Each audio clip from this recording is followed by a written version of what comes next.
நமஸ்காரம். மந்திராலய மகான் ஸ்ரீ ராகவேந்திரர். மந்திராலய கஷேத்திரத்தின் மகிமை.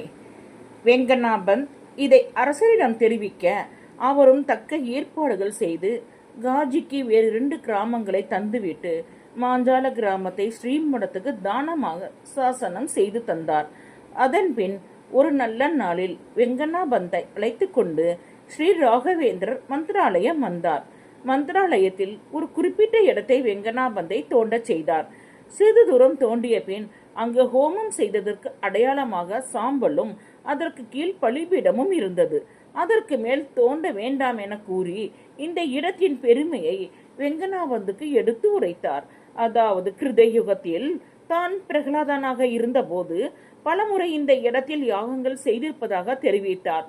மற்றும் ஸ்ரீராமர் லக்ஷ்மணர் இருவரும் சீதாதேவியை தேடி வந்தபோது இந்த இடத்தில் இளைப்பாரி பரம பவித்திரமாக்கினர். திரேதாயுகத்தில் பாரத யுத்தம் முடிந்த பின் அஸ்வமேத யாகம் செய்த போது அனுசால்வனை எதிர்த்து அர்ச்சுனன் சண்டையிட நேர்ந்தது.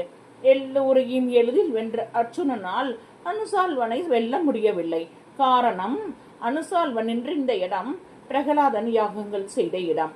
இதன் சூஷமத்தை உணர்ந்த ஸ்ரீ கிருஷ்ணர் அர்ச்சுனனை சற்று பின்னே செல்ல வைத்தார். அனுசால்வனும் அந்த இடத்தை விட்டு நகர்ந்து முன்னேற எளிதாக அர்ச்சுனன் அனுசால்வனை தோற்கடித்தார். அது மாத்திரமல்ல, விபுதேந்திர தீர்த்தர் என்ற மகானும் இந்த இடத்தில் பலகாலம் தவம் செய்துள்ளார். இத்துணை மகிமை வாழ்ந்த இந்த இடத்திலிருந்து யார் தனது கைங்கரியங்களை செய்து வந்தாலும் அவர்களுக்கு தோல்வியே ஏற்படாது என விளக்கினார். எனவே இந்த இடத்தில் பிருந்தாவன பிரவேசம் செய்ய போவதாக அறிவித்தார்.